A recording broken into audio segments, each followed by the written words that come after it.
Bonjour et bienvenue dans cette nouvelle vidéo. Moi c'est Gloria et aujourd'hui j'ai envie de vous parler du dernier animé réalisé par Netflix qui est Yasuke. C'est pas tout à fait, c'est pas tout à fait bien quoi.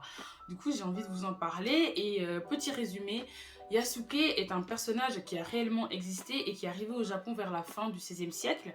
Il a gravi les échelons et il est devenu samouraï. Il y a peu de sources qui évoquent son histoire, mais assez pour confirmer qu'il a existé et qu'il est devenu un grand samouraï. Et donc, Netflix a décidé d'adapter son histoire en animé.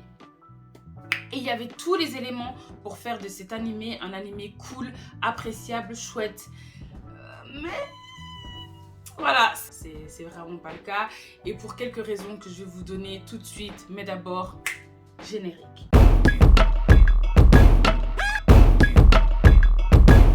L'histoire, elle commence pas dès le début. On le retrouve genre 20 ans plus tard, après qu'il soit devenu un samouraï de renom, qu'il ait gagné des batailles, etc.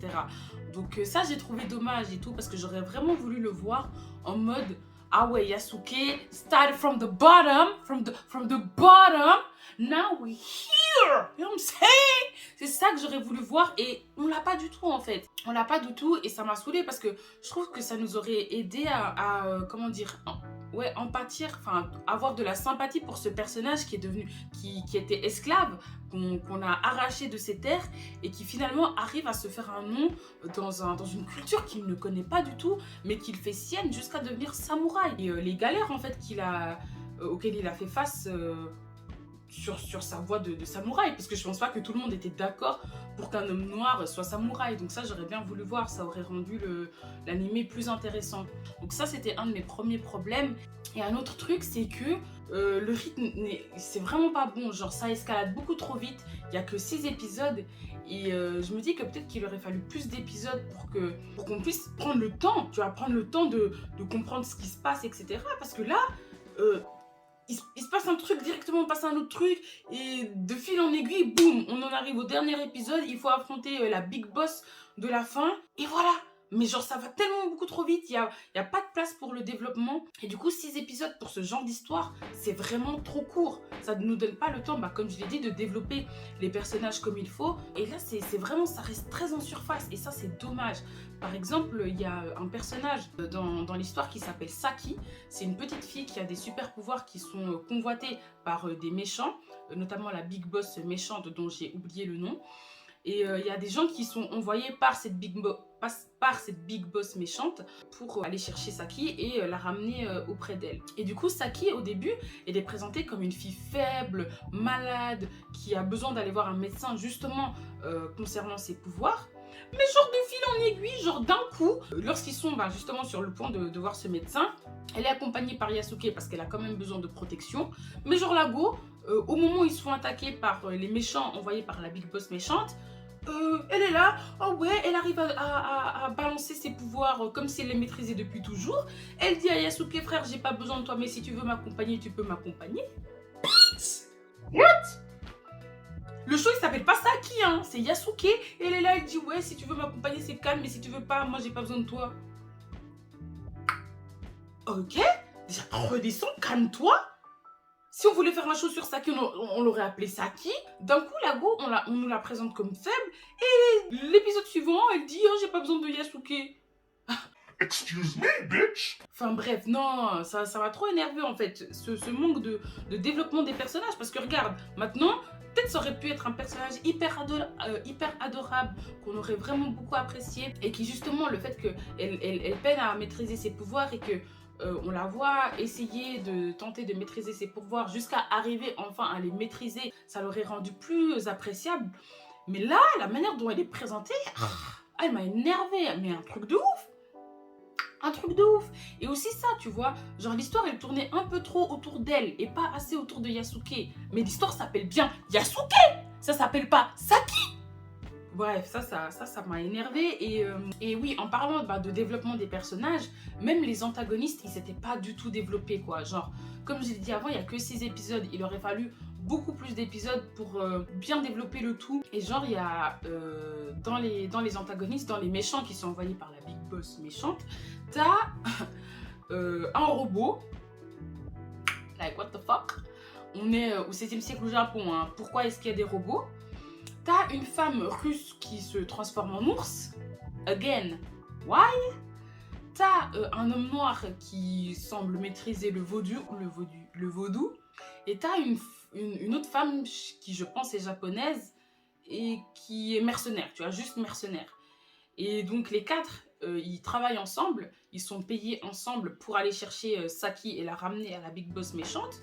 Et à un moment donné, ils essaient de donner un instant touchant à ces antagonistes, tu vois. Genre, parce que du coup désolé, hein, je spoil, hein, sorry. Donc comme je l'ai dit, ces antagonistes, au début, ils sont contre Saki, ok, ils essaient d'aller la chercher pour la ramener à la Big Boss méchante. Mais à un moment donné, ils retournent leur veste et ils se battent aux côtés de Saki et de Yasuke.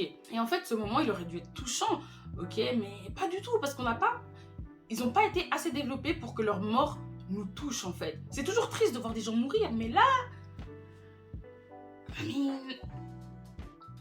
Et en fait, tu vois qu'ils ont vraiment voulu montrer ça en mode touchant, parce qu'il y a des gens, par exemple, la femme ours, elle s'est sacrifiée à un moment donné, et la manière dont elle meurt, oh, c'est violent, frère.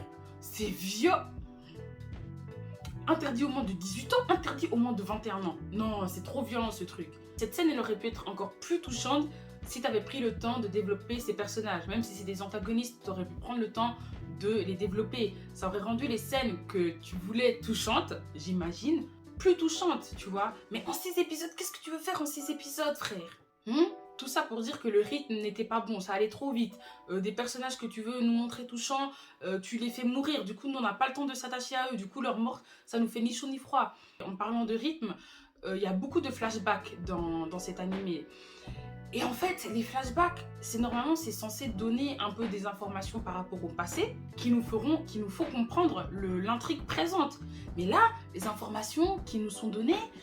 Enfin, c'est nul, tu vois, genre, ça sert à rien pour l'intrigue qui se passe en ce moment même dans l'animé. C'est des flashbacks par rapport au passé de Yasuke, mais encore une fois, si tu voulais à ce point nous montrer le passé de Yasuke, mais il aurait fallu faire en sorte que cette première partie de Yasuke soit seulement consacrée à Yasuke et pas à des Saki, pas à des antagonistes rien à voir, pas à des robots, non! Focus sur Yasuke et sur son développement. Problème de rythme dans cette partie, mais comme je l'ai dit plusieurs fois, qu'est-ce que tu veux faire en 6 épisodes? Et 6 épisodes de 20 à 30 minutes, tu fais rien avec ça. Voilà, les antagonistes, le rythme, le fait que l'histoire ne commence pas au début, tout ça vraiment ça... It's a big no for me. Tu vois, genre, non, c'est vraiment très dommage parce que t'as beaucoup de potentiel et Yasuke vraiment il est charismatique, hein, pas charismatique mais charismatique. Oui, on aurait pu faire tellement de choses avec ce personnage-là. Et même avec le personnage de Oda Nobunaga, là. Sorry if I mispronounce, mais le gars justement qui le prend sous son aile et qui le fait gravir les échelons jusqu'à devenir samouraï. Lui aussi, on n'a rien qui est dit par rapport à lui. Alors que si je me fie à Wikipédia, c'est un personnage qui est quand même assez excentrique et qui était assez ouvert aux cultures extérieures au Japon. Et du coup, on aurait pu faire quelque chose autour de ce personnage-là, tu vois, parce que j'imagine que son ouverture aux autres cultures n'était pas forcément bien vue dans le Japon auprès de son entourage, tu vois. Et ça aurait pu être quelque chose d'intéressant à montrer pour une première partie où tu te concentres sur Yasuke. Et un autre truc, c'est les robots. Genre les robots et la magie. Pour quelle raison? Why? Pourquoi mettre des robots en fait? Franchement, les robots, c'était pas nécessaire, mais genre pas du tout nécessaire. Ça n'apporte rien à l'histoire de voir des robots, de voir de la magie. Peut-être la magie, si ça avait été expliqué, ça aurait pu être intéressant, ok? Parce que on connaît rien sur Yasuke, donc tu aurais pu prendre certaines libertés. Là, pour le coup, ils ont pris grave des libertés, mais ils ont rien expliqué sur pourquoi il y a de la magie, pourquoi est-ce qu'il y a des robots. Vraiment dommage, parce qu'il y avait vraiment le potentiel pour faire de cet animé quelque chose de beau, quelque chose de grand. Mais pour pas finir sur une mauvaise note, parce qu'il y a quand même pas mal de choses un peu négatives que j'ai dit sur cet animé, j'ai beaucoup aimé les dessins. Ok, les dessins, le paysage, c'était vraiment nice, une pépite, un délice plein d'épices. Et aussi un autre truc, désolé, j'ai bien dit que ouais, j'aimerais finir sur une note un peu plus positive, mais oh les gars, pourquoi c'est gore comme ça? Genre t'as une main qui est coupée, t'as du sang qui gicle partout. Non frère, c'est beaucoup trop gore. C'est beaucoup trop gore. Et moi j'aime pas trop quand c'est gore, tu vois. Bon ça c'est voilà, c'est personnel. Peut-être qu'il y a des gens qui ont aimé ce côté gore, etc. Mais non, moi je... ah non, toutes ces effluves de sang. Ouh, non, ça giclait de partout. C'était assez deg, hein. Franchement, ça... Mais ouais, dites-moi dans les commentaires si vous avez aimé cet animé ou pas, cette adaptation de l'histoire de Yasuke, si vous vous attendez à une partie 2, ou si vous vous dites que voilà, là c'est bon, voilà, il s'agit de laisser la chose telle qu'elle. Moi, je vous avoue que j'attends quand même une partie 2, rien que pour voir s'il peut faire un peu mieux que ça, quoi. Mais voilà, dites-moi dans les commentaires ce que vous avez pensé de cet animé. En attendant une prochaine vidéo, abonnez-vous, oui, aimez cette vidéo. Sayonara.